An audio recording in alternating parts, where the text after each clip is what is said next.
Est-ce que marche exclusivement que pour les femmes ou nous aussi les hommes on peut porter main forte?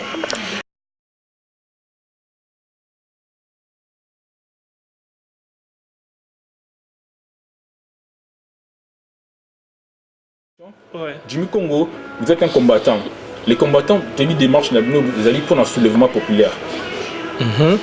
Est-ce que Jimmy Congo, le discours de M. Aloula, comment on analyse ça quand je n'ai pas fini. Citoyennes et citoyens, la patrie est en danger. Il est temps de relever nos têtes longtemps courbées. Boutons les ennemis du Congo dehors et leurs alliés. Il faut donner, comme vous le savez, il faut donner. C'est une émission socio-politique. Aujourd'hui, pour vous, je le répète, plaisir, Yoriamba, le département du Congo, il est force du Congo. D'ici là, il a des titres. Et donc, force des titres, c'est France. Alors, du Congo, vous faites partie de l'organisation en marche le 22 novembre, vous allez organiser à Paris. Je me dis d'abord, avant de un peu plus loin dans la vacation, la jeune question-réponse, de parler un peu de la marche aux alliés, il y a les 22. Bon, tout d'abord, bonsoir, bonjour. Na Air Bokoyamba émission yo. Il n'y a pas beaucoup à dire sur cette marche. Marche Oyo, tout le monde est pour un massacre ils ont continué tout le temps dans le Congo. Viol ils ont continué tout le temps dans le Congo. Toi, nous avons un président, mais président dans la logique, Falagazala, le père du Congo. Je me rends compte que non, parce que notre mère c'est le Congo. Le papa maintenant, c'est normal, ça devrait être le président. Entre guillemets, Moutou Aza président, Aza Koyeba koéduquer peuple naïté, Aza Koyeba protéger peuple naïté, Aza Koyeba aider peuple naïté, Aza Koyeba laisser peuple naïté. Peuple naïté bazo représenter au la bana, ils ont la papa Aza na Nandaku, yene mutabe akinda koluka biloko ya kolia. C'est-à-dire qu'il y a Moussala pour nous. Pourquoi cette particularité que les femmes? Que les femmes, parce que pour être clair, ils ont un insulte. Moubal et la moisi, Moutazara plus faible, ils ont moisi. Attends-moi, championne, il y a France ou il y a Afrique, ou il y a judo, ou il y a boxe. Mais soit à côté de Moubal, il devant, attends Moubal, la salle à sporter. Alors, on a toujours ma caméra, on a toujours moins faiblesse par rapport à Mbal. Yango, c'est vrai que bazo violer Pemibal, bazo violer Pebal, les enfants, bazo violer. Mais tout est mis plus pour les mamans parce que maman a force trottée, yango bunda. Tant que mutazo ko agrenga ba ko agresser nga rozala, na moins force moins mouké pour se défendre. Malgré que vous êtes comme je disais tout à l'heure, vous êtes président des sections Unique France, vous êtes aussi président des forces nouvelles du Congo libre.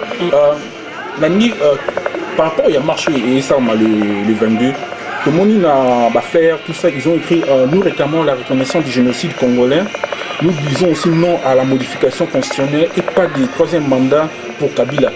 Par rapport à marche à le 22, discours nos amis. Ouais, et donc, pour compléter, on appelle si bonjour, on a surtout Balandi, Bazolanda Bisso. C'est Lucien Gando, Nazali, président fondateur et à Force Nouvelle du Congo Libre.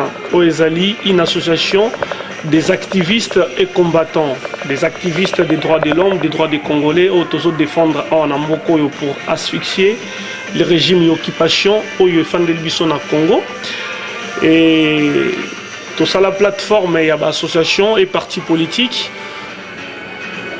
dans lequel Nazap est président sectionnaire, bouche autorisée à Dr Georges Aloula Awa na niveau à France.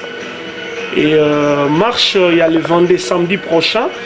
Et Zali, pour dénoncer les génocides au Yamoune et Sami na 21e siècle, les Osalema actuellement au Congo. Et na génocide dans l'Andengen de Kwaouti Koloba, on a utilisé l'arme au Ezali l'arme moko malicieuse par l'occupant rwandais, Oyo Azali soutenu par des multinationales anglo-saxons. Toyebi, ce sont des anglophones qui ont financé la guerre na Congo. Stratagème na bango ezali nini, ezalaki nini kocha étranger na tête ya Congo pour étranger on a favorisé pillage de minerais ou ressources naturelles congolaises et en pillant ndeko na bango oyo babengi na kombo ya Kanambe alias Kabila yako favoriser dans sous sa complicité l'opération surtout on a vu comment l'est du Congo, précisément la province de Kivu a investi par des milices ougandaises Tutsi d'origine parce qu'ils sont parrainés par Paul Kagame, président de Rwanda, pour batobele ba histoire en remontée. Ces gens-là yokani utiliser sexe ya mwasi pour réduire la communauté congolaise dans le chaos. Pourquoi est-ce que j'ai dit dans le chaos? Parce que en violant les femmes, militaires rwandais Oyo, bazali na virus, bazaba séropositif, foutamara le double des salaires. C'est-à-dire, militaires rwandais Oyo baza opérationnel na banwana na est ya Congo, Oyo baza na sida na banzoto na bango. Bazotinda bango ba violer basi ya ba congolais pour na ko exterminer population na biso de façon que na zone wana bat bazala lisusu te oyo baza na sida te ba futra bango mbongo moko te prix moko te salaire moko te na bato baza na sida de séropositif, c'est-à-dire arme wana ezali malice pire malice parce que oyebi lelo oyo soki ba violer maman na yo na présence na yo ba violer moi si na présence na yo bozali sous na force té bokomi anéanti psychologiquement hein ezaneti ngai na ndako na yo na seme panique na beto par sinon yo quel na nous appelons notre française de venir ce 22 et novembre à 13h à Port de Clichy, là où nous allons débuter notre marche jusqu'à l'Élysée pour dire non au viol fait à la femme congolaise, pour dire non au génocide congolais. Mon frère, il y a 12 millions de morts au Congo et personne n'en parle. Il y a plus de 5 millions de femmes congolaises qui ont été violées et qui continuent à être violées jusqu'à présent, et des bébés. On a des photos, vraiment c'est atroce et horrible. Et nous invitons le monde entier à soutenir la cause congolaise Diaspora. C'est pour dire non, pour dénoncer ces atrocités, ces horreurs. Mon frère, pour terminer, et je dirais ceci, le Congo est un pays riche, potentiellement riche. L'Est du Congo regorge les 80% de la réserve létale. C'est matière qui est la base de la fashion de l'esprit. On invite tout le monde à être là. On a rajouté question dans le sens où est-ce que marche exclusivement que pour les femmes ou nous aussi les hommes on peut porter main forte? Non. Parce que tu fais aussi partie des organisateurs de la marche. Si. C'est l'organisateur. Donc, marche Oyo, Ezaka Bamamate, c'est-à-dire, Eza Bissonionso. Quand on dit marche pour les femmes, Eza parce que tu as vision à Bassi et à Liboso pour Bangonim Bazoro violer. Mais cela ne veut pas dire que Bisson Bal Torzalate. Il faut tous là pour nous soutenir Bamama, toi, Democho Bassali, jusqu'à la fin. Est-ce que vous êtes en relais avec l'Élysée? Parce qu'on sait que l'Élysée, c'est pas aller là-bas pour créer organisation Maurice Salami par rapport à l'Élysée. Si. Il n'est pas communauté quand même. To Salaki déjà demande à l'Élysée justement. Tout a été mis en place. Ils sont au courant. Et Baebi Kedroya, pour nous déposer mes mots, en même temps, tu reçois moins 20 minutes, il y a rediscuté pour nous expliquer les détails, il y a Makambo Baebi déjà. D'accord. Jimmy Congo, comme je disais tout à l'heure, vous êtes président, il y a Force du Congo. On vous attend jamais parler. C'est la première fois que vous avez parlé dans l'info dernière. Mais est-ce brièvement pour présenter Force du Congo en 30 secondes? Bon, Force du Congo, c'est une association qui a été créée en 2007. Cette association a été créée plus pour... C'est une association humanitaire. Elle a été créée pour aider plus les enfants handicapés, les enfants abandonnés et les enfants rejetés par des familles, celles qu'on appelle les chégués, les enfants qui sont dans la rue. Donc ces enfants, tous ces enfants, moi j'avais créé cette association justement pour que je puisse aider ces enfants. Donc nous avons aussi des projets pour construire carrément un foyer na kati ya Congo pour na tokoka ko banana bazali banda tokoka ko kotsa bango place moko boye bazonge la classe pour baza bazo baté banana bazali banda baza mayele, mais sauf qu'ils ont été délaissés, que ce soit par les parents, que ce soit par le gouvernement. C'est des enfants qui ont été abandonnés. Yango, moi, je me suis engagé justement à créer cette association pour que plus tard je puisse avancer dans le projet. Vous travaillez quand même en relais dans la République démocratique du Congo. En 2000, des associations qui sont en République démocratique du Congo. Est-ce que vous travaillez? En 2010, précisément, tout à travaillé l'association. Il y a des moments où tu as moi, moto na combat, tant que moi, ça la moi, na kolo bangoneti moi baboukan. Donc à ce moment-là, na perdu il y a bateau yo nazalaki ko tinda biloko kuna na Congo parce que je crois que tout le monde le sait, les policiers qui plus chinga par rapport à des actions que nous avons fait ici en France. Donc il y a un dossier qui ba dossier jusqu'à présent ba dossier belé ça na maboko à police na ba adresse makambo belé o ya biloko toujours ça la musala pour na Congo et ça pour na. Mais là nous sommes en train de travailler justement tolingi sikoto travailler na ba association mususu ya sika o sur place na Congo na ba famille oyo je peux appeler ça famille d'accueil no bon habité na Congo so ba benga nini ba famille oyo yambaka bana ya ba bébé hein fana bana ya ba bébé tout ça bano ezalaka ke mwana boti mwana azo quand on va mwana c'est-à-dire une jeune fille qui a l'âge de 15-16 ans à boti mais aibi ninga ko supporter mwana té olé aboa ka ba famille les ont récupéré banana et je vais travailler en relais avec cette association bientôt. D'accord, merci Jimmy. Lucien Ngando, comme je disais tout à l'heure dans l'introduction, vous allez acteur politique, un activiste aussi, vous allez président, il y a Force, si je ne m'abuse pas... Force Nouvelle du Congo Libre. Force Nouvelle du Congo Libre. C'est l'actualité qui nous oblige aussi de vous poser cette question. Aujourd'hui en Burkina Faso, la révolution termine à Burkina Faso. Qu'est-ce qu'on peut en tirer? Parce qu'il y a eu beaucoup d'encre qui ont coulé. Et on est fiers aujourd'hui, les Burkina Faso peuvent se dire ils sont fiers d'être Burkina Faso. Analyse politique nous salam. Bon, c'est vraiment bien et je salue le peuple burkinabé en passant pour leur courage. Balakissi dans le monde entier, de quoi est-ce qu'ils sont capables? De toutes les diasporas africaines noires en Europe.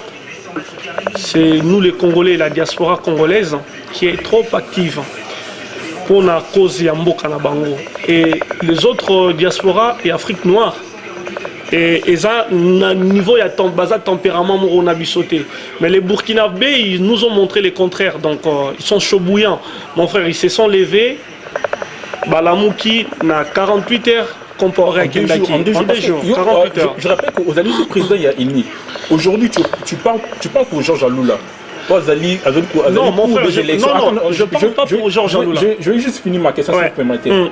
Georges Aloula, il prend pour des élections. Jimmy Congo, vous êtes un combattant. Les combattants tenus des marches des alliés pour un soulèvement populaire.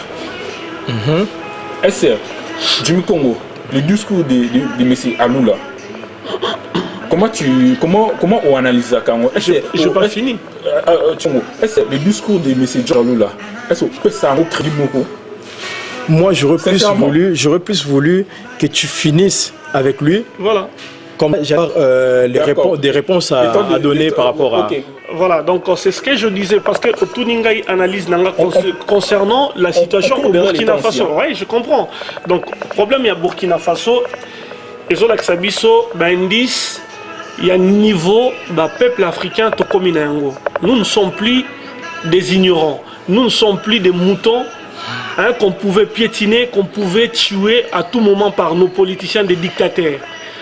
Et le problème, il y a Burkina Faso, et Zali, une illustration, ils ont l'exabisso au Ezoya na Congo, lobby. Au moins, même gouvernement, il y a occupation, régime et occupation, il y a Kanambe na Congo, il n'y a pas touché constitution. Mais dans la loi, il y a 4 lois qui ont retiré en gros. Pour Ezaki, le quoi détonateur.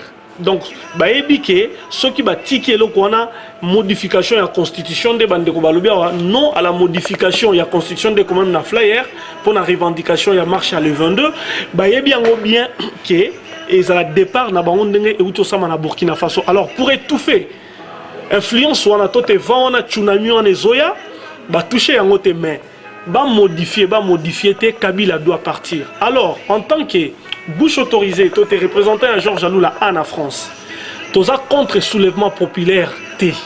Donc, souci na biso eza que Congo et l'on a un passe politique au Tozanango, Sikoyo. Ce qui est là, Kinshasa est telemi, Katanga est telemi. Ce qui est là, Est ya Congo est telemi, Bandundu, Ba Congo, Équateur, na Mbandaka, ba telemi, na Kisangani, partout, ba bouger. Tu peux applaudir les peuples, vraiment, Tozami Bali. Par rapport à la géopolitique et sociopolitique, il y a un beau cannabis. C'est une question que je vous pose. Sur le soulèvement populaire et Salamé, au moins il y a des quoi à s'inquiéter par rapport à SNABISO parce qu'on règle les intentions des Ougandais. On a ferme intention, il y a qu'on s'emparer dans Goma. Avec le soulèvement populaire, où le combattant au mission au matin qu'il y a des intentions où il y a des risques que tout perdre cette partie. Mon frère, Yoka, c'est une bonne question qui est vraiment pertinente. Lelo Oyo, ce soulèvement populaire est Salemi, ils ont avec sa cohésion et Mboka. Il y a peuple congolais ensemble. Mon frère, Lelo Ouganda, Ata Zui Bunia, Ata Lelo Rwanda Zui Bunia, Azui Beni. Bisotan to récupérer Mboka, le pouvoir central c'est à Kinshasa. Pour reconstituer, on doit réformer l'armée congolaise, l'armée, une armée des nationalistes. Il y a des années coulées qu'on appelait les forces armées zaïroises, autovine en combat phase, les gendarmes d'Afrique. Dans mon armée moroté Afrique centrale, au côté Lema, na phase, auto reconstruire lobby. Bon, qui qu'on a bango bunya, topé sa bango 2 ans, tout est une année. Tu peux assiéger Rwanda, tu peux assiéger Ouganda. Parce que tu as un embargo, il y a armée. Vous comprenez? Parce apparemment, tu changes de discours. Donc, tu es pour le soulèvement populaire. Non, on a changé de discours. Depuis le début, on a émission unique. Tu es le président Georges Aloula, on a unique, même Bisso Force Nouvelle du Congo Libre. Tu es contre le soulèvement populaire. D'accord. Tu es pour. On ne va pas monopoliser la parole. Tu es à Jimmy Congo. Jimmy Congo, quand Georges Aloula dit, parce que vous êtes combattant, et le combattant qui démarche là, vous n'avez pas les langues dans la poche. Vous dites des choses tout haut. Et je crois à ta sincérité.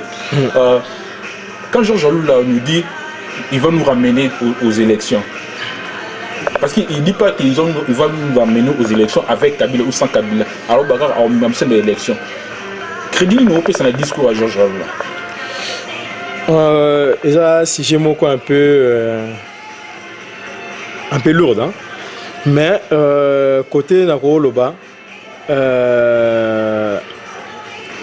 Georges Aloula, ce qui a reconnu une élection sans Kabila, moi je suis d'accord. Mais ce qui Georges Aloula a reconnu une élection avec Kabila, moi je ne serais pas d'accord. Pourquoi? Parce que tu as na Kabila, tout le monde qui a président Tshisekedi a gagné à 100%. Mais tout le monde qui a un résultat. Donc Kabila a une arme. A une mbongo ou a une Congo. Donc à faire jouer quand mbongo na yona, ninga faire jouer pour na papa Tshisekedi, a ninga faire jouer pour na biso to lingi ke ba élection o so eko salama et salama mais sans Kabila et salama na ba candidat o ba candidat basé belé na Congo mais tant là sans Kabila c'est-à-dire avec son gouvernement donc troupe na nyoso wana to lingi bango bazala te to ngi peut ba se présenter te to lingi ke non ba nouvelle tête ya Congo et se présenter na Europe to zana ba to mayele basé belé na Congo peut on a bato mayele basé belé to sangisi bango to pesi bango maboko bako ko sala ba élection transparent et à supposons que l'élection Georges Aloula et Bena Katopé parce que Bena Katopé aussi a se positionné pour la élection aussi de ton côté vous allez pencher pour qui Bernard Cantompe na Georges Alula, nous allons pencher côté Georges Alula parce que Georges Alula, je le vois un peu plus. Na monnaie déjà plusieurs fois la marche, même dans les États-Unis, na talaka ma vidéo, na monnaie la marche. Bernard Cantompe peut avoir la marche en Afrique du Sud aussi. Bon, na talaka ma vidéo Afrique du Sud non na monnaie été. C'est faux. Na talaka ma vidéo en Afrique du Sud non na monnaie été. Bon, ok, je peux pas mettre ta parole en doute. Voilà.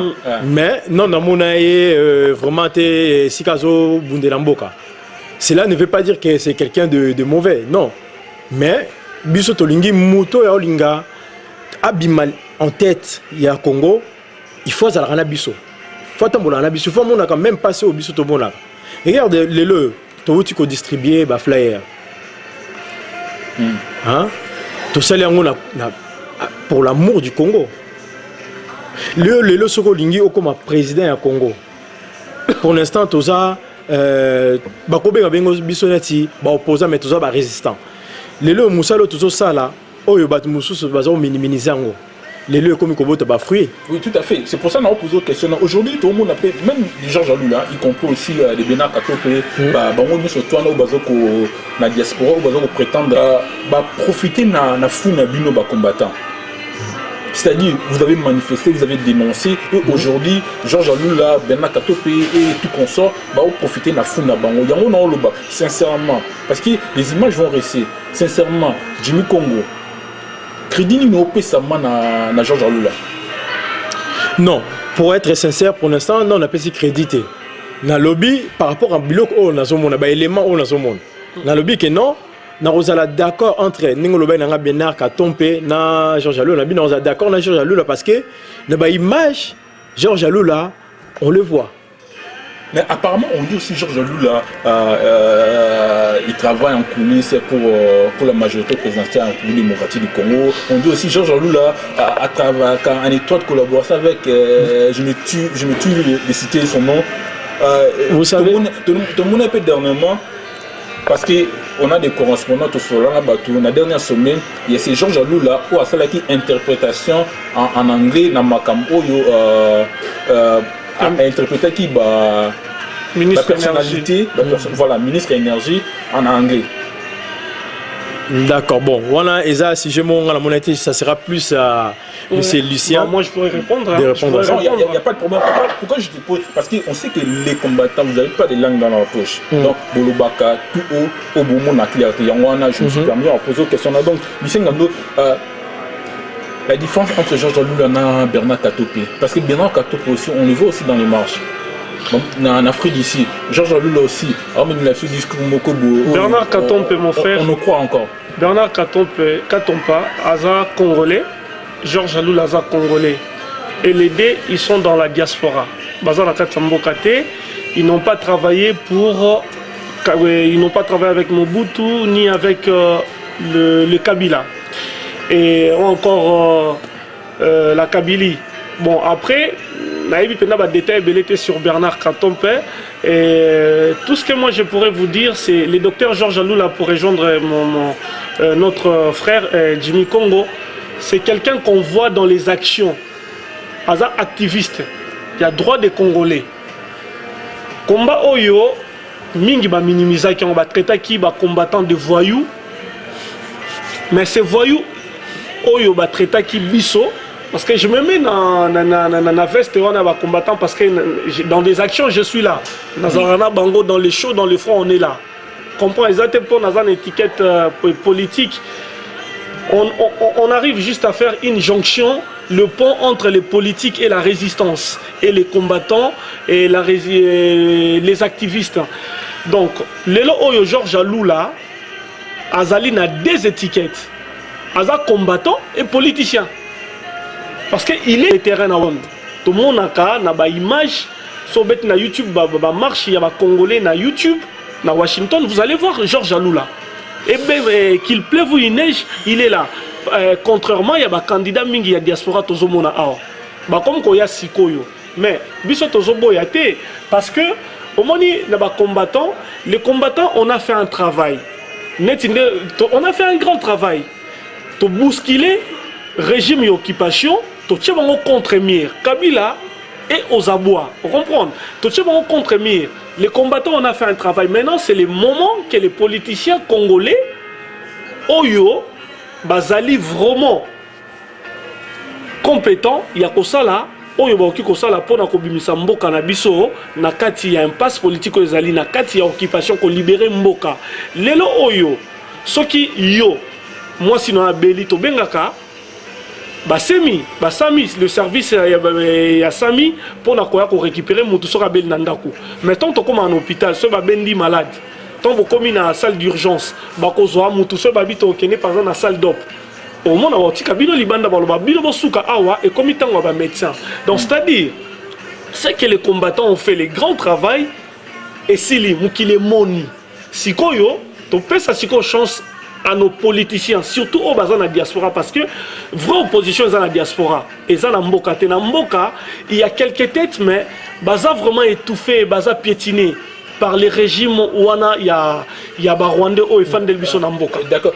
Voilà. Je ne sais pas si vous êtes d'accord, mais parce que ce que moi j'ai compris, donc c'est-à-dire vous les combattants aujourd'hui, en 2015, beaucoup de Souka, si vous avez ça, relais dans les politiciens qui dirigent. Est-ce que vous êtes d'accord? Non, impossible. On continue le travail, c'est-à-dire il y a un travail, les combattants font le travail. Oui. Oh, il y a pression, mais dans l'entretemps, les politiques aussi, ont travaillé en collaboration avec la résistance. C'est ce que nous devons faire, travailler la main dans la main. Parce que ce qui est mal, c'est quoi?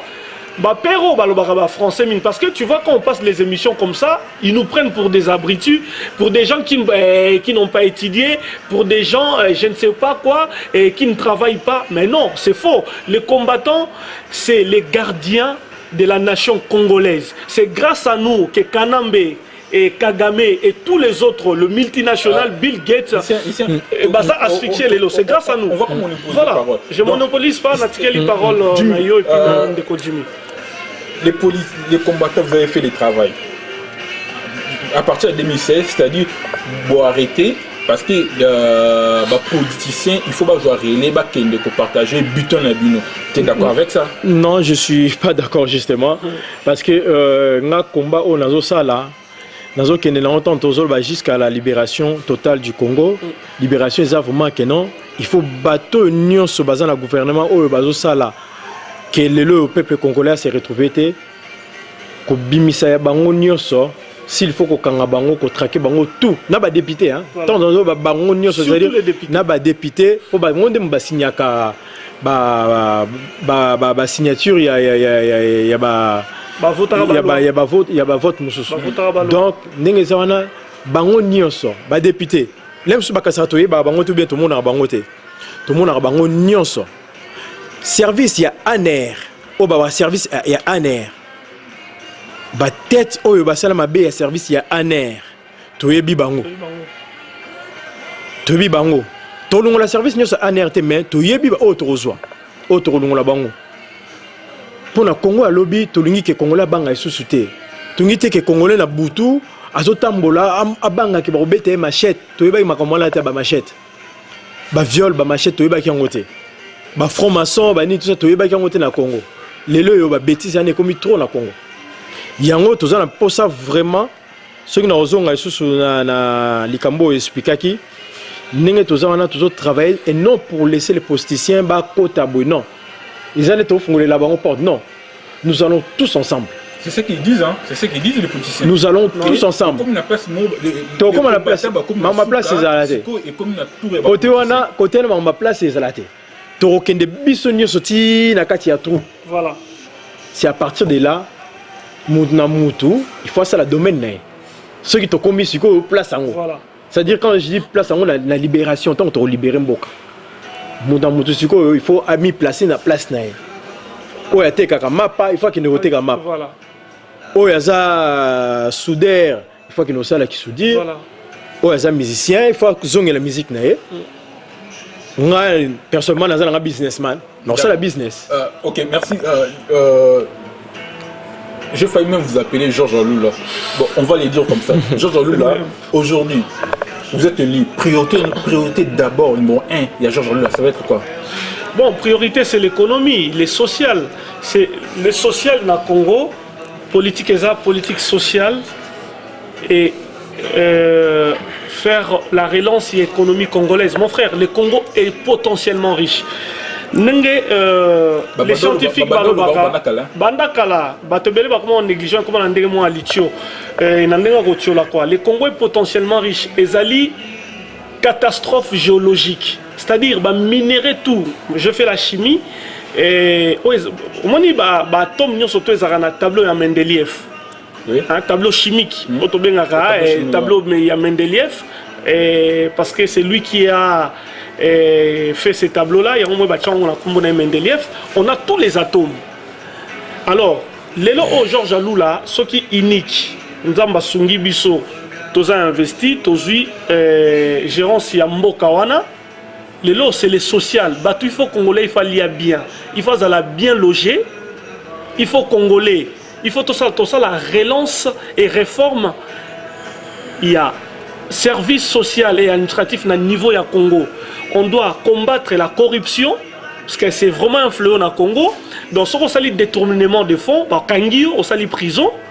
On dirait pour Banga surtout, on doit combattre la corruption, c'est important. Donc, il faut balayer bien. Pour balayer bien, on doit faire quoi? On doit relancer l'agroalimentaire, Babilanga. Pour comprendre, il faut culture, et il faut les agronomes, la boulot na bango, l'osso, madesu, oezali, maïs, tolona yango, parce que ma belé na biso ezali fertile, il y a robimisa biloko, et dans l'aliment, l'élevage, dans l'alimentaire, l'élevage, to développer en makasi. Alors pendant qu'on benda ba denrées alimentaires pour enflouer nos marchés, ba denrées alimentaires to ko bongisa banzela, zela na silisa pona na kata na bref, voilà. Banzela ko kota tina ba fin fond, il y a 4 coins ya Congo. Partout banzela kozala, il y aura des autoroutes pendant qu'on benda denrées alimentaires et il y a Katia il y a ville sur ce Bena Katopé.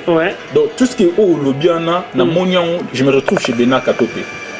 Donc c'est-à-dire je sais pas si qui a copié l'autre. Non, mon frère, lui a un problème, il a copié l'autre été. Le frère a dit na Congo tozana batamaye les délais.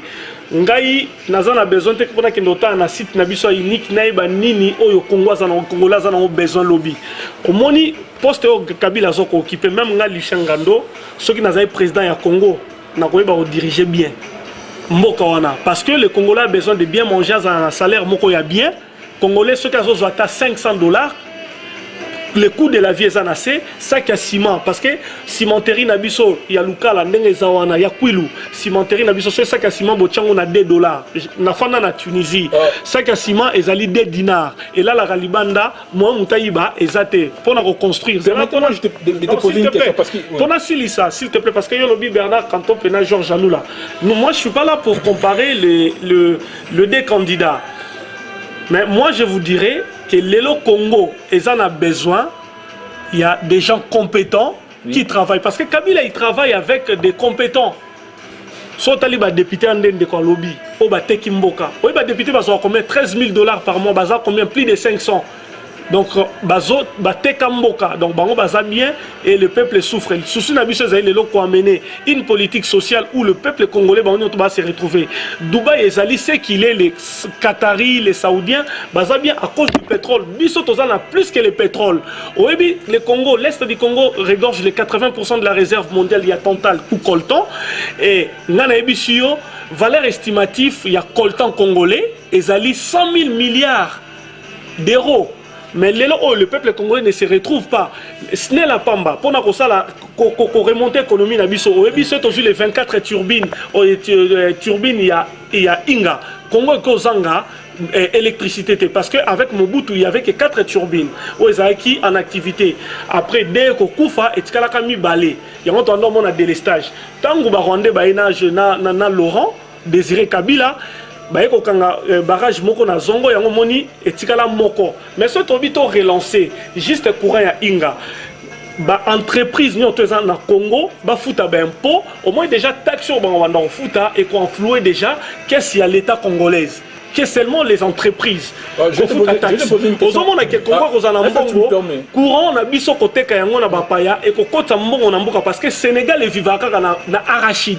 Est-ce que je peux continuer mes questions? Pour vous dire que non, il n'y a pas que biso to copier nan to tenan ya copier biso. Problème na biso zali Congo batba vivre bien, santé. Donc hôpitaux ils sont gratuits, même système tous en ba carte vitale na ba mutuelle et kende ko na Congo, ba classe surtout l'éducation et la sécurité. Congolais oki ko tambola teke na maloueka abanga na butu na iner. Ngai na tous na Paris, tant tous on banda na biso, quel que soit ba li habituel nde to fandi na Paris, est-ce que banga ko zonga pour banga raté. Donc Congolais ont le droit de vivre mieux na mboka na ye, ya kozala riche na mboka na ye ke mpaya aya à diriger biso. Je vais me poser une question. Je vous appelle encore Georges Alula. C'est Lucien Ngando. Je me permets de vous parler, de vous appeler Georges Alula parce que je sais que vous êtes appelez-moi, non, je comprends, mais appelez-moi monsieur Lucien Ngando, c'est mieux. D'accord, monsieur Lucien Ngando, bienvenue Georges Alula. Aujourd'hui, parce que l'unique c'est quoi? L'unique, il est trop sûr que 2007, tout est bon, Georges Alula a le pouvoir. Est-ce que Georges Alula, il a déjà prévu le statut de l'ancien chef de l'État? Quel ancien chef de l'État? Nani? Georges Alula, dans ma document, est-ce à prévoir déjà le statut d'ancien chef d'État? L'ancien chef d'État, nous avons parlé de Kabila. Oui. Kabila, Kabila, c'est un criminel. Kabila, Georges Alula, Arotika, justice et personnel, bien à titre de Georges Alula. Là, je parle. Bon, à titre personnel, dans le but Kabila, Zamo Kangami. Mais maintenant, pour Georges Alula, pour Georges Alula, Georges Arotika, justice et ça là, Moussa Nayango. Soit Kabila, on a inculpé de rien, Aza coupable était. C'est le peuple congolais qui a décidé de sortir à Kabila. Donc Georges Alula n'a rien à dire devant la loi. Parce que lui-même a la loi congolaise. Vraiment, la justice sera indépendante. La justice sera indépendante. Donc Georges Alula, même Lelo, parce que les gens disent que Bonde Olobiana Boza cirque 2016. Et ça, c'est surtout. Mais à la loi. Parce que nul n'est au-dessus de la loi. C'est ce que nous voulons ramener au Congo. Georges Alula est cause à président, mais justice et Kosala Moussa Nayango. Alors, ceux qui président, l'ancien président, à Okangama, à Kokangama. On va aller très vite. Bien président, selon Gaï, parce que Bisso de voter est. Bisso, est-ce que Bisso vota? Non, pas du tout. Voter était voilà, président. On va aller très vite. Total les réseaux sociaux, il y a un fait où vous allez d'actualité aujourd'hui sur l'empoisonnement du gouverneur de la ville de Katanga, M. Moïse Katumbi. Je sais que vous êtes au courant de cela. Par rapport à il y a empoisonnement, il y a Moïse Katumbi. Qu'est-ce que tu te dis? Est-ce que c'est un mal? C'est un mal pour un bien congolais ou analyse au Salana? Côté un mal pour un bien pour le peuple congolais, côté un argument mais ceux qui réellement ont empoisonné, moi je dirais tout simplement c'est de sa faute. Parce que tu ne peux jamais travailler avec les diables sans Yomuro comme un diable. On comprend? Donc hier à travers un diable, mais évitez que le diable travaille pendant 10 ans, 20 ans, à la fin de fin, on a lié au car. Chef Naye Kabila. Pour la Kabila, pour comprendre de qui je parle. Chef Naye Kabila, à travers Katumba Mwake. Katumba Mwake, c'est-à-dire intelligence sur Katumba Mwake Zalek Nango et Kekarabuna Mabele. Pourquoi? Vous êtes très intelligent. Au but que Moutozo Sanae, Aza Moutomo Mabe, mais au Kangimisu. Au Kangimisu pour la Nini, pour la. Richesse, qui dit richesse, les lots quand moi qui a na ville Morobo na Afrique du Sud, déjà na quartier Morobo, déjà quartier privé à Tonga, yaye. Katumba moi qui est autour Katumba moi qui. Katumba moi qui a na ba milliards. Oh, personne n'en parle. Mais il est mort. Mais les lots Katumba moi qui est où? Donc c'est-à-dire monsieur comment il s'appelle Moïse Katumbe. Ceux qui le l'ont empoisonné, il fallait pas à travailler dans Moutouana. Il fallait qu'à travailler dans Ndengé. Azana ba business na mboko yo nini na za Lubumbashi to Katanga. Azana ba business ba richesse na mususu oyo ba parents na ye ba tikela ye plus oh ye moko investir sur nambongo asombi ba terre na ye pona exploiter mabele wana esika sombaki mais pona nini a se mêler na makambo oyo ya politique fallait pas côté na mamba politique bon OK azana droit au côté de la politique mais fallait y avec qui il marche. Lucien Ngando, je vais vous poser aussi la même question. Empoisonnement Moïse Katumbi. Analyse Nino Salam. Bon, analyse Nana Rosala, pour la rumeur, on a soi-disant, il y a empoisonnement. Il faut tout ça l'attention, parce que ils ont un amalgame moko boye, il y a interprétation à Congolais bazana, surtout dans le soit Katanga. Bazana syndrome moko, il y a division. Et donc, tellement les gens sont fanatiques. Balinko comprendre était quand on parle de Moïse Katumbi dans des mois mabé, les gens ils voient ça dans des mauvais œil. Tout ce monde nalinko ça va ndeko ya Katanga na bande Congolais bazolandanga bango nyonso. Parce que apparemment il est en train de travailler dans ça. Mon frère, le Katanga est la l'une des provinces les plus riches du Congo avec l'uranium. Bon quand Tonga yango avec un bon gouverneur local là, Afrique du Sud. Nous on a ville il y a maire, il y a l'île les Anani. Martin Aubry. Mais au moins, il y a l'île. Au moins, il y a même la défense. Vous comprenez? C'est-à-dire, Mbongo Katanga Zanango, Bandeko Bazo Kabiso, Bazo Landabiso, Barolandabiso, na fin fond ya Congo, Babeta YouTube, Batala, Bobeta, ville, il y a la défense en France, à Paris. Bomolande Batongi Yango, tout est Afrique du Sud, Bomona, tout est l'île. Bon, on comprend que les alliés sont maires, mais c'est les maires. Bourgmestre de Tongi ville où on a Mbongo et Sokota na caisse à l'État. Mais Mbongo yo, et na Katanga, Moïse Katumbi soit disant Bongisa Bongisi Nini. Mon frère, c'est du foutage de gueule. Et ça, c'est Moutazo Yiba, à Yiba ka $1 million, Azo Foutabino $100. Na Mounaye Moutafutibino $100, na Moutafutibino le côté Barandem. Vous comprenez? Parce que Katanga, province à Katanga, est riche. Alors, ce qui y est à cause de l'empoisonné, nous avons des hypothèses. Soit, il y a une fausse information pour nous tirer sympathie à les Congolais pour soutenir rien. Parce que les Occidentaux, mafia occidentale, ils ont soutenir Kabila et que Lukatote.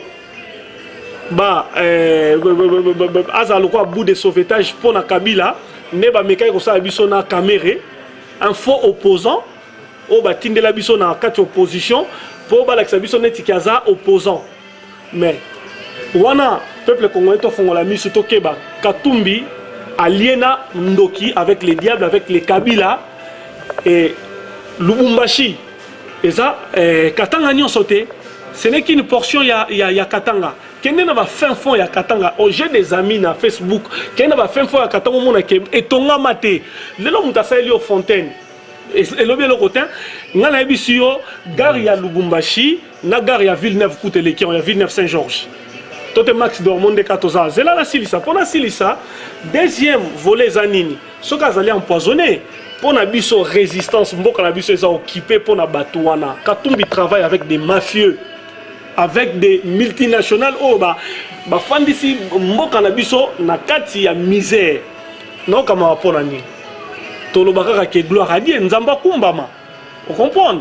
Nzamba kumbama parce que Katumbi a l'équipe 5 millions de femmes congolaises qui sont violées dans l'Est.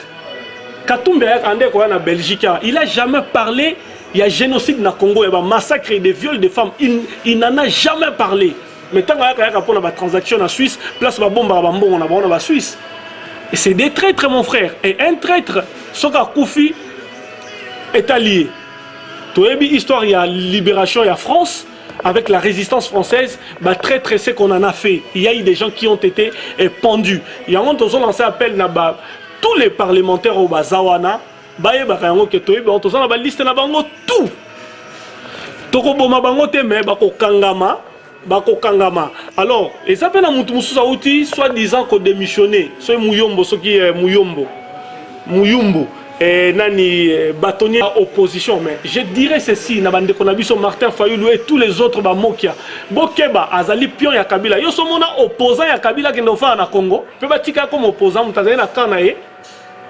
C'est des pions, Batindi, il faut pas scinder opposition. On va s'attaquer là du Congo pour finir. Nangaki, est-ce que tu peux nous rappeler encore par rapport à la marche à l'événement, comment les cas, comment ça va se dérouler et au peut s'appeler adresse dans notre place, il y a un point de rassemblement. Bah, tout simplement, bah, comme marche silencieuse, c'est-à-dire nous devons tous s'habiller en noir. Et ça, pour la mémoire, il y a Bande Konabiso au Babomina Congo, au Bazo continue toujours au Boma. Il y a un Tobaki qui est non. Tout le monde doit s'habiller en noir pour nous respecter mémoire na bango. Et marche et bandana porte de Clichy. Torosu qu'on a Élysée pour nous déposer mémoire. Mais marche on a déroulé donc du début à la fin silence. Torosa la scotché na bas scotch il y a rouge na munoko. Rouge représente Aramakila, noir représente Dey. Donc, tu remarches silencieux jusqu'à la fin. Nous avons vraiment la bande déco pour l'amour du Congo, pas pour l'amour d'un individu. Boya et Belé, tous ensemble, tous tambola, collés dans la biso, yango tous là qui s'en a tambola. Et ça a été photo qui s'en a mis. Pleur na biso, il y a une bande déco na biso bazan na Congo, ils en ont tous tambola. Makolo. Nanga qu'il a rajouté moi quelques détails. Hein. Au jour d'aujourd'hui, tous en a Batumsu bazan la katia prison que beaucoup de gens ne savent pas. Nasi Namikola Koya toko mona na tosolo alikambango. Il y a une dame Azalaki secrétaire je crois. Il y a bureau il y a Kabila les pères. Je crois qu'elle doit avoir maintenant 60 ans.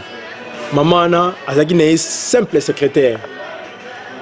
Azara Nanda Kunaye, jour Bakangaka, jour Babomaka, Babomaka Kabila. Je ne connais même pas Kima. Mais il y a le biais à Kima à Salini, à Salé le Roté et le Roté. Mais 2 jours après, Bakangaka, ça fait 15 ans. Non, 15 ans, Moutouana Saliwe, ça fait 13 ans à Zanakati à prison. Oh, te belé, éviter. Il y en a beaucoup comme ça, bazan na kata prison oyo to éviter. Mais na mikolo roya to kobimisa ba kombo na bango oyo bazan na prison, ba salé le roté baza ba innocent, ba yeba kanga bango kaka ke o soi-disant ba yebi trop ba nini tout ça. Mais c'est un peu malheureux quoi. Aza maman, ça peut grand-mère ya ba la misusu. Il faut qu'on libère Batouana dans l'immédiat parce que besoin torturer Moutou. Parce que juste parce qu'elle a fait son travail, il faut torturer Bongo. Ce n'est pas digne. Mais Mende, entourage ya Mende, Kimbuta, n'a pas un message, n'a pas besoin de Congolais. Mais beaucoup moins de comportement étranger. Pourquoi je ne sais pas. Où c'est l'argent, je ne sais pas. Mais dans la bino, il faut réfléchir à ça. Chaque chose a sa fin. Et effectivement, chaque chose a son temps. Pour finir, un petit mot. Pour finir, merci. Naosenga Nabandekonion surtout, il y a diaspora congolaise. Nabato milliers de musique, milliers de sapologues, boya samedi le 22. Et ça marche tant organisé à manif, et ça autorisé. Donc, il y a des gens qui ont robeta mutute, ba ka pona kangamba tute, na ba sans papier ba okikoya. Mais nous appelons et nous invitons aussi la communauté africaine tout entière, le peuple français, de venir nous soutenir pour dénoncer les génocides au Congo. 12 millions de morts, 5 millions de femmes violées. C'est trop. Trop, c'est trop.